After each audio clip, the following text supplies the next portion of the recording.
പക്ഷേ നിങ്ങൾ അതിൻ്റെ അകത്ത് ഭയങ്കര മുടി വലിക്കണൊക്കെ ആയിട്ടുള്ള ഒരു വഴക്കൊക്കെ ഉണ്ടായിരുന്നു. അപ്പോൾ നിങ്ങൾ ഡബിൾ സ്റ്റാൻഡ് ആണെന്നുള്ള രീതിയിലൊരു കമൻറ്റുകൾ വരുന്നത്, അതിനെക്കുറിച്ച് എന്താ പറയുള്ളത്?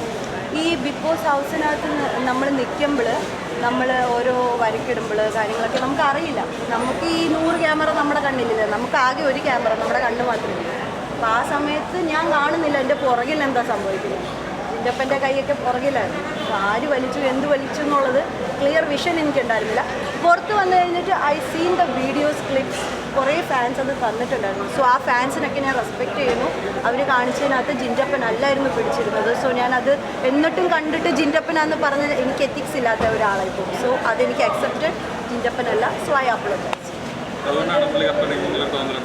അല്ല, പുള്ളി കപ്പെടുക്കും എന്നുള്ള തോന്നൽ എന്തെന്ന് വെച്ചാൽ ജിൻഡപ്പൻ ഉണ്ടാക്കുന്ന രീതിയിലുള്ള കണ്ടന്റ് അല്ലെങ്കിൽ ജിൻഡപ്പൻ അവിടെ ചെയ്യുന്ന പോലെ വേറെ ആരും ചെയ്യുന്നില്ല എന്നാണ് ഞാൻ കണ്ടത്. ജിൻഡപ്പൻ കപ്പെടുക്കും എന്ന് ഞാൻ ഉറപ്പായിട്ട് പറയില്ല. ഞാൻ പറഞ്ഞ എൻ്റെ 3-4 പേരുണ്ട്. സിജോ ഉണ്ട്, അപ്സരയുണ്ട്, അർജുനുണ്ട്.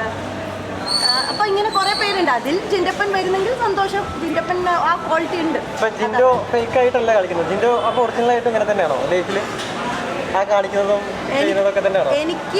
എനിക്കതറിയില്ല. ജിൻഡപ്പൻ്റെ ഗെയിം ആയിരിക്കാം, അല്ലെങ്കിൽ ജിൻഡപ്പൻ നാച്ചുറൽ ആയിരിക്കാം, ചിലപ്പോൾ അതായിരിക്കാം. എനിക്കറിയില്ല. പേഴ്സണലി എനിക്ക് എന്നെ അറിയില്ല. കൂടുതൽ കാലം നിൽക്കണമെന്നുണ്ടെങ്കിൽ അങ്ങനെ ഗെയിമായിട്ട് കളിക്കണം, സ്വന്തമായിട്ട് നിൽക്കാൻ പറ്റില്ല എന്നുള്ള സംഭവമാണല്ലോ.